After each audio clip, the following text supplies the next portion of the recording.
अस्सलाम वालेकुम। Study with Danish अग्रवानी में आप सबका बहुत बहुत खुश आमदीद। जैसा कि आप सबको पता है, हमारे इस यूट्यूब चैनल के ज़रिए हमने साइंस 8 को शुरू किया था। फिर साइंस 8 के जो चैप्टर नंबर फर्स्ट में आने वाले ज़रूरी टॉपिक्स, इम्पोर्टेंट टॉपिक, उन्हें कवर किया। अच्छा, हाल ही में ही हमने चैप्टर 1 को क्लोज़ किया था और मैंने आपको बताया था जैसे ही चैप्टर्स क्लोज़ करेंगे हम उन्हीं चैप्टर्स की वीकली टेस्ट या 10 दिन के बाद रखेंगे टेस्ट, और टेस्ट से ही हम कंटिन्यू करेंगे। तो आज हमारा पहला टेस्ट है इसी चैप्टर 1 का, क्योंकि हमने जल्दी ही चैप्टर 1 को कंप्लीट कर लिया था। उसी चैप्टर से लिए गए कुछ मेजर एमसीक्यूज़ जो कि एचएसटी और एसएसटी में आपके लिए हेल्पफुल साबित होंगे। उसी टेस्ट के साथ मैं आज वापस आया हूँ और उसी टेस्ट को हम सॉल्व करेंगे। इसका जो असल सॉल्व पेपर है इसी टेस्ट का जो मैंने बनाई हुई है, वो मेरे यूट्यूब चैनल पे मैं दे रहा हूँ। आप सब वहाँ पे देख सकते हैं, वहाँ पे उसमें की लिखी हुई है ताकि आपको आसानी हो। इसी टेस्ट में मैंने की नहीं दी है, ये मैं आपको समझाने के लिए दे रहा हूँ ताकि एक एक एमसीक्यूज़ आपको समझ में आ जाए, बता क्या रहा है और हमने क्या क्या पढ़ा है। ओके जी, शुरुआत करते हैं हमारी पहली weekly test HST and SST preparation में। तो जारी रखिए हमारी वीडियो को और बिल्कुल आखिर तक चेक करें, समझें, सवालों को परखें ताकि आपको कोई दिक्कत ना हो। So have we go. ये हमारी फर्स्ट वीकली टेस्ट है, class 8th science chapter number 1, जिसकी हेडिंग थी human organ system. Total MCQs है 15 और उस पर मार्क्स हैं 30। मतलब पर एमसीक्यूज मैंने 2 मार्क्स रखी है। तो इसी टेस्ट के साथ स्टार्ट करें। सबसे पहला नंबर क्वेश्चन आ रहा है, cleaning and filtration of blood outside of the body is called dash. अब जिनने सब लेक्चर मेरे चेक किए थे, पढ़े थे, उनको तो पता होगा, इसका ऑप्शन सामने ही पड़ा है। जिन्होंने पढ़ा, जिनको नहीं पता वो तो ज़ाहिर सी बात है कंफ्यूज होंगे। वो फिल्ट्रेशन भी कर सकते हैं, वो डिफ्यूजन भी कर सकते हैं, वो मेटाबॉलिज्म भी कर सकते हैं, लेकिन इनका जो करेक्ट आंसर है वो है डायलिसिस। क्योंकि मैंने पढ़ाया था जिस्म के बाहर जो सफाई होती है ना खून की, उसको हम डायलिसिस कहते हैं। क्वेश्चन नंबर 2 में आ रहा है, dash pass through semi permeable membrane. ऐसी कौन सी चीज़ है जो सेमी परमिएबल मेम्ब्रेन से गुजर जाती है। ठीक है, तो यहाँ पे बता रहा है यूरिया, जो कि नाइट्रोजन का बना हुआ वेस्ट मटेरियल है, सॉल्ट्स, नमक, नमकियात वाली चीज़ें, या ये दोनों, या इनमें से कोई नहीं है जो सेल मेम्ब्रेन से या सेमी परमिएबल मेम्ब्रेन से गुजर सके। तो इसका जो करेक्ट ऑप्शन है वो है बोथ, मीन्स सॉल्ट्स भी गुजर जाती है, यूरिया भी गुजर जाता है।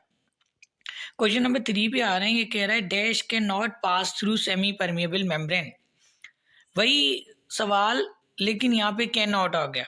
मीन्स वो कौन सी चीज़ है जो सेमी परमिएबल मेम्ब्रेन से गुजर नहीं सकती, जो पास नहीं हो सकती सेमी परमिएबल मेम्ब्रेन के थ्रू, उसके अंदर से। अच्छा, इसका जवाब होगा प्रोटीन और बैक्टीरिया। ठीक है, प्रोटीन्स और बैक्टीरिया ये दोनों ऐसे कंपाउंड्स हैं, ऐसी चीज़ें जो सेमी परमिएबल मेम्ब्रेन के अंदर से गुजर नहीं सकते। तो यहाँ पे ऑप्शन नंबर डी लिखा हुआ ए एंड बी, तो ए एंड बी आपका क्लियर होगा, मीन्स कि ऑप्शन नंबर डी आपका सही है। क्वेश्चन नंबर 4 पे आ रहे हैं, common dialysis occurs by cleaning of blood. मैंने आपको डायलिसिस पढ़ाया था, ये हमारा आखिरी टॉपिक था। डायलिसिस में कॉमन डायलिसिस लिखा हुआ था, फिर किडनी ट्रांसप्लांटेशन था, लेकिन किडनी ट्रांसप्लांटेशन पे तो आएंगे हम, लेकिन यहाँ पे लिखा हुआ है कि कॉमन डायलिसिस जो है ना वो खून की सफाई की वजह से होती है। इसको हम क्या कहते हैं? देखिए यहाँ पे एक अमल लिखा हुआ है यूरिनेशन, ये बिल्कुल गलत जवाब है। यूरिनेशन का मतलब होता है यूरिन को प्रोड्यूस करना। दूसरा आ रहा है हेमोडायलिसिस, यही सही जवाब है, हेमोडायलिसिस का सही जवाब है। फिल्ट्रेशन का मतलब होता है छानना, और ट्रांसप्लांटेशन का तो आप सबको पता होगा, मुंतकिल करना, चेंज करना, मटाना। तो हेमोडायलिसिस मैंने आपको पढ़ाया था, हेमो ब्लड, और डायलिसिस मीन सफाई। तो खून की सफाई आम एक डायलिसिस का अमल है जिसको हम हेमोडायलिसिस कहते हैं, और ये कॉमन डायलिसिस में आता है। तो option number B is the correct answer. Question number 5 we are going to start again. Cells of the kidney are called dash. ये तो बहुत आसान सवाल मैंने दिया हुआ है ताकि आपकी मेमोरी में एक चीज़ आ जाए। मैंने पढ़ाया था कि ब्रेन के सेल्स को हम कहते हैं न्यूरॉन्स, तो जाहिर सी बात है किडनीज के सेल्स को हम कहेंगे नेफ्रॉन्स, क्योंकि नेफ्रोलॉजी, नेफ्रोटोमी, नेफ्रॉन, ये का वर्ड ही किडनी से जुड़ा हुआ है as per the biological words. Corpuscles blood cells को कहते हैं। इंटीग्रेशन ये मैच ही नहीं हो रहा, गलत जवाब है। ठीक है, तो नेफ्रॉन्स जो है ना वो करेक्ट जवाब है। किडनीज के सेल्स को हम नेफ्रॉन कहते हैं। क्वेश्चन नंबर 6 आ रहा है हमारा। क्वेश्चन नंबर 6 में कह रहा है fore brain is also called. Fore brain को हम क्या कहते हैं? ऑप्शन ए में कह रहा है cerebellum, option B cerebrum, option C medulla oblongata, option D medulla. अब आप अंदाजा लगाएं सी और डी नहीं होंगे मैच, तो इसका जो सही जवाब है ना वो बी है। ठीक है जी, फोर ब्रेन को हम सेरिब्रम कहते हैं। आते हैं क्वेश्चन नंबर 7 पे। It is present behind the eyes. इनमें से वो कौन सा ब्रेन का हिस्सा है जो आईज के बिल्कुल बराबर में आता है? ऑप्शन नंबर ए में आ रहा है cerebellum, option B cerebrum, medulla और ऑब्लंगेटा। तो इसका जो सही जवाब है वो है, आप अंदाजा लगा लें कौन सा होगा। यस, इसका होगा 7 का ए सेरिबेलम। नंबर 8 पे आ रहे हैं dash connects brain with spinal cord in medulla. वो कौन सी चीज़ है जो ब्रेन को स्पाइनल कॉर्ड से जोड़ती है मेड्यूला के थ्रू, मेड्यूला के अंदर? ठीक है जी, इसका जवाब होता है option number B brain stem. Number 9 solving of problems. बहुत सारे मसाइल जैसे मैथमेटिक की प्रॉब्लम्स हो, आईक्यू के क्वेश्चंस हो, वो हल करना। हमारी तेज़ हरकत बॉडी की, डिबेट बहस करना, किसी से लड़ाई झगड़ा करना। ये दिमाग का वो कौन सा हिस्सा है जो एक्टिव कराता है, बिल्कुल इसी काम को कराता है? ऑप्शन ए में आ रहा है parietal lobe, option B frontal lobe, option C occipital lobe, D temporal lobe. इसका सही जवाब है option number B frontal lobe.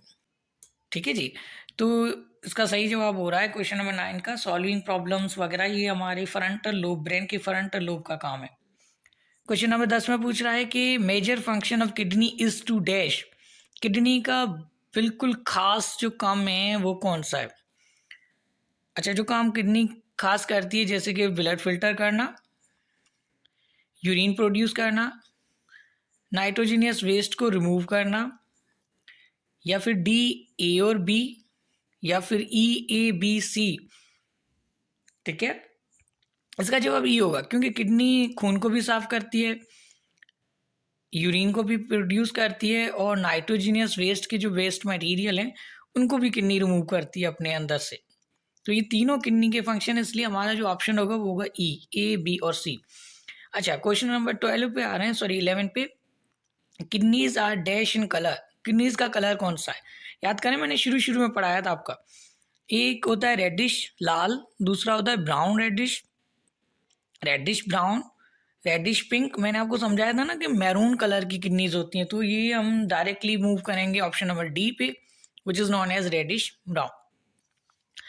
Begin again with question number 12, which suggests that kidneys defects can be cured by।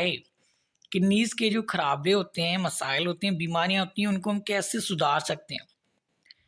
या तो हम dialysis करें, option A, option B transplantation, kidney को exchange किया जाए, option C both, A and B, option D इनमें से कोई भी नहीं, नन ऑफ देम। ठीक है, तो इसका जो करेक्ट ऑप्शन है वो है ऑप्शन ए डायलिसिस। कि जो मसाइल होते हैं ना, किडनी मतलब फंक्शन नहीं कर रही, अंदर से खराब हो गई, तो किडनी की जो डिफेक्ट है वो हम डायलिसिस की मदद से क्योर कर सकते हैं। ठीक है, number 13 system which control all organ system. System which control all organ system is called dash.